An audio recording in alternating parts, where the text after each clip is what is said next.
Yes. Sa ilog. Ilog tayo.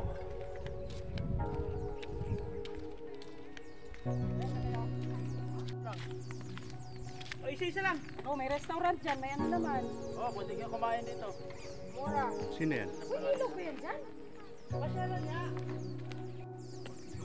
Tutulay tayo dito.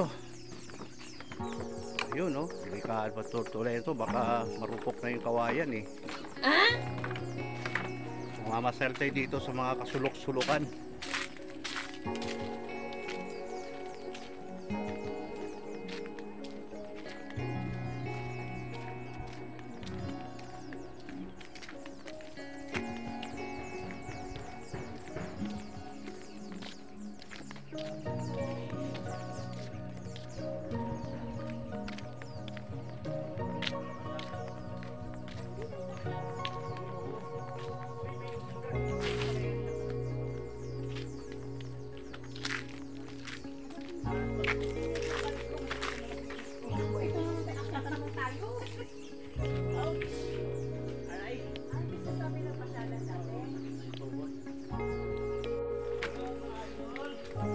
Aray ko, may na. Tuhod.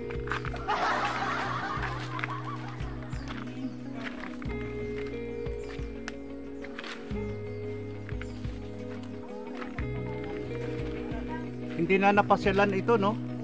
Kaya parang ano na, madumi na. Pero na-develop tong ano nila eh. Hanggang dyan lang yan. May beauty dito. Pasyalan nito. Hindi na ano, hindi na cover up. Hindi lang nila nasikaso to. Palibot pala yung ilog, oh.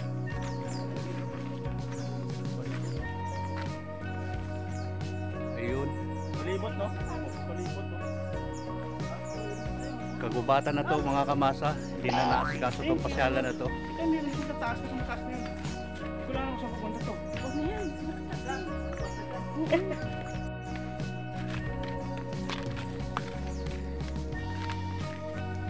Tignan natin dito.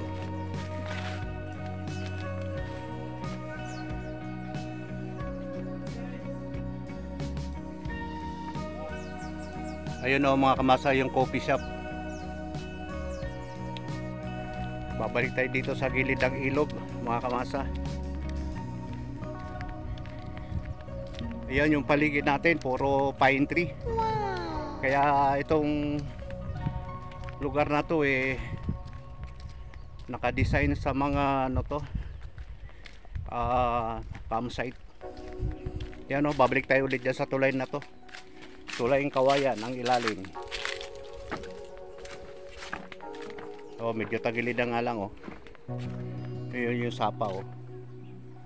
Ay yung karugtong ng ilog pala ito. Tapos yun may sapa, yung sapa na yan oh, puro water lily oh.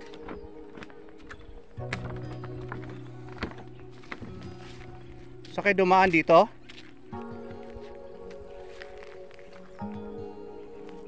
Kung mahirap yata, bababa tayo dito.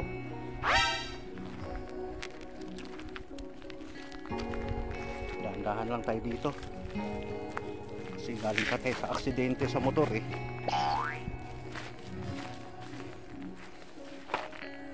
Pupunta tayo doon sa sinasabi nilang ilog. Maliligo daw kami rito. Sobrang init dito sa ano, Ilocos Sur. Dito tayo sa ano, Barangay San Juan, Bangkid Abra. Ayun o, puro mga pine tree yung paligid natin dito. Mainit, mainit. Ayan ang ilog oh. Malinis naman ang ilog dito. So dito lang sa Bangkid Abra no mga kamasa. Pag pumunta kayo dito sa lugar na pinuntahan natin dito, puro tulay ang mararanasan natin dito. Maraming tulay. Number 1 na rito, maraming ilog sa Abra. Yan. May mga dumayo, mga dumadayo rin dito.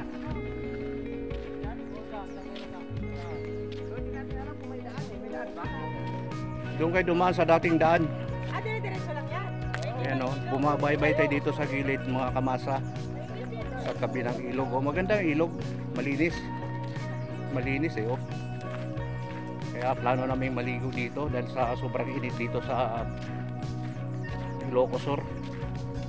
Kahapon naman, nakaranas tayo ng maghapong ulan kahapon habang tayo nagmumotor. Matindi ang naranasan natin sa lugar na tong Ilocos Sur. So nag-iikot tayo, galing tayo sa bundok kahapon. Dito naman kami ngayon sa Banggit, Abra. Ayan o. Siguro sabi pa nila dito sa ilog na to, marami raw ano dito, marami daw hipon na ilog, hipong ilog puti.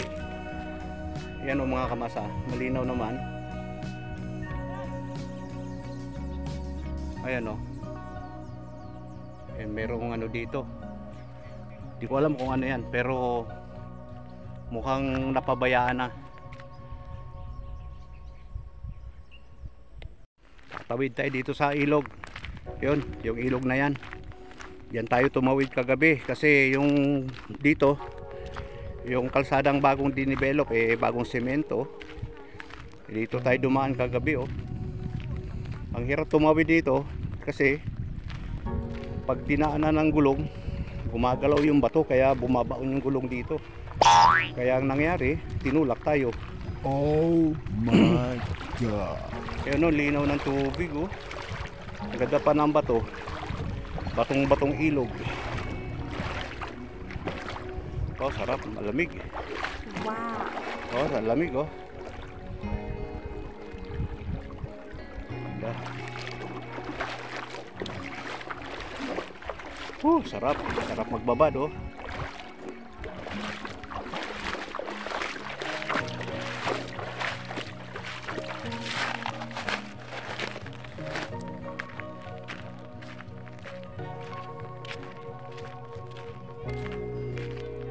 Paano yan? Yung sinasabi dyan before I die. Ano, kailangan magparehistro ka dyan? Oo, kailangan. Meron palang registration yan, no? Tingnan mo yung mga kamasa, oh. May ginawa sila rito na kakaiba. Sabi dito, before I die. What? So, kailangan palang dito, before I die, 1, 2. Siguro susulat pala yung pangalan natin dyan, ano? Magre-register tayo dito, no? Ayun, no? Oh, di ba?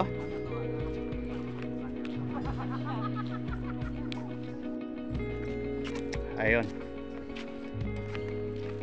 Susuugin natin itong mga lugar na hindi na nasikaso ng may-ari ng lupa, no?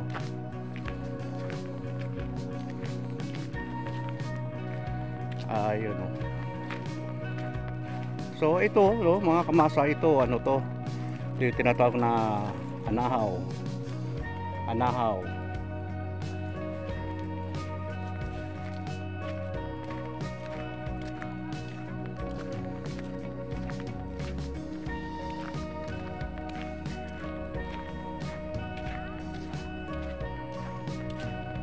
Ito may mga puno ng bayabas. Ito puno ng bayabas, walang bunga.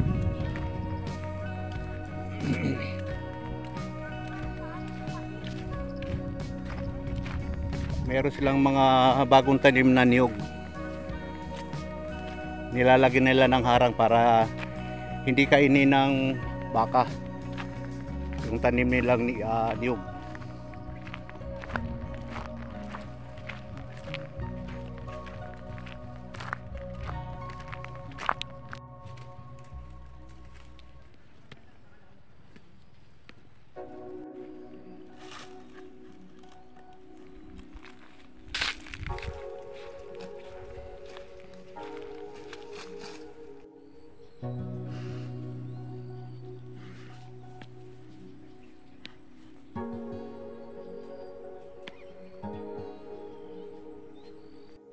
Ayun, dito naman mga kamasa, pupuntahan natin dyan yung kabilang ilog naman, pupuntahan natin.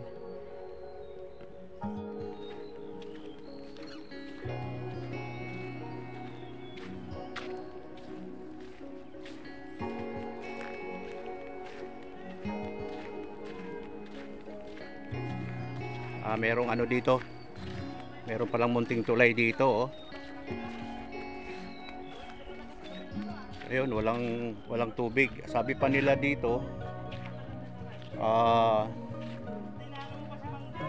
merong panahon na magkatubig daw yung sapa na yan.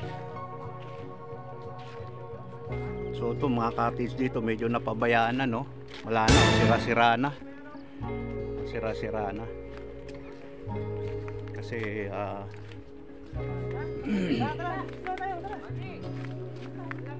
ayun pala eh. Ano, meron bang ano dyan, isda? Eh, nakahuli na si Kuya, mga tilapia. Oo, malaki. Oo. Ayan si Insan Manny, Dama sa Tihada Vlog. Pakipalo nyo mga lodi. Hello. Ayun, no. May nahuli si Kuya na tilapia rito. Inuulam niya tanghali. Hinuli, pero walang kaso. Oo, tama. Walang kaso. Hinuli, walang kaso. Oo. Bawal yan. Hindi, kaso ang hinuli niya is dan pagka bumaha. Talaga malaki yung sinasakop ng ano rito, baha. Umaabot ho dito yung baha. Oh, okay.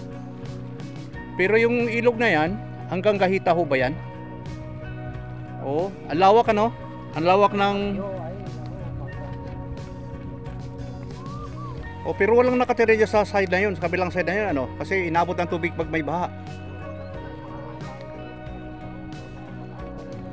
Oh, okay. May nagka-quarrying ba dyan? May nagko-quarry? Pero yun nung parang may mga grabang nakatambak ko doon, sadyang inipon talaga sa gilid na yan. Meron nung nagkaano dyan, nagbo-bulldozer.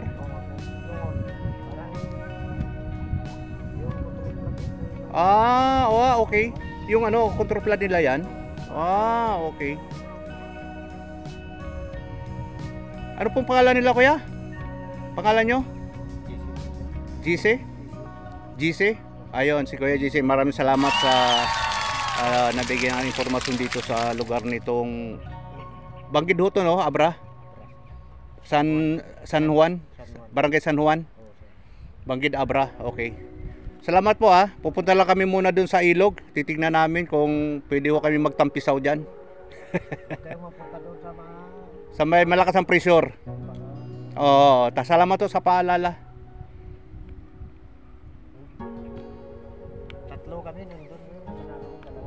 Meron ho kayong ano? Gaano kalaki ba yung huli ng isda? Maliit sir, no? Pwede na ho yan. Okay. Tilapia nga, no? Oo, Wow. pwede na ho yan.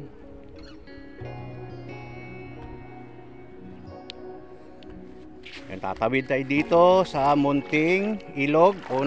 Itong una lang muna tatawirin natin. Bago ho tayo makarating doon, mga kamasa, sa kabilang ilog. Titignan natin, malaking ilog yun eh. Ayun sa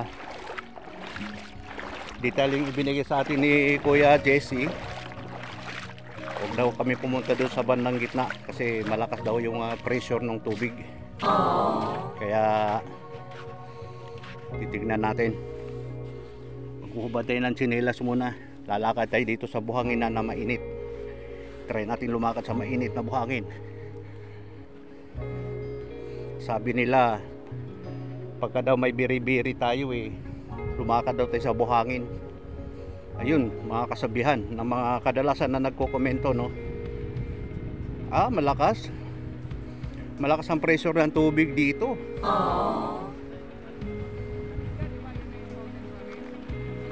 Uy, sarap. Malakas pala ang pressure. Malakas talaga. Hindi ka na talaga nakatiis, Talagang malakas ang current ng tubig, no? Sabi nga ni Kuya, wag daw kayo pumunta roon, baka kayo matangay. Sa gitna. Mabato yan kaya mahirap i-depensa ang sarili. Yung isa naman nagtatapisaw yung isa doon, Yun, Hindi, pwede naman. Magpatenod ka rito. Sasaluhin ka na lang namin dito. Oo, hindi ka nag-i-enjoy sa maliit para ka pato dyan Oo, huwag kang mag-aalala, may lambat na kasahod dun Diba mga kabasa, no? Kita natin yung kabundukan, yung pinanggalingan ng ilog, no? Doon sa may kabila na yon, parang may diki ho doon. Eh, meron silang contour flood doon sa area na yon. O, meron na dati palang nagko-aquarium dito. Ang laki ng ilog dito sa Abra.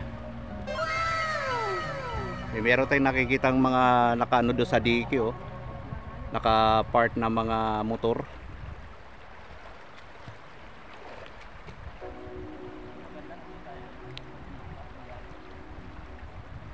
Wala pa yatang ganung babuyan dyan sa taas eh. Hindi lang natin i-video. Oh, Tatlo lang. Si Adan at saka si Iba pa naman ang ano eh. oh, tingnan nyo nga masa, oh. Patalon ako. Woo! Eh, muna.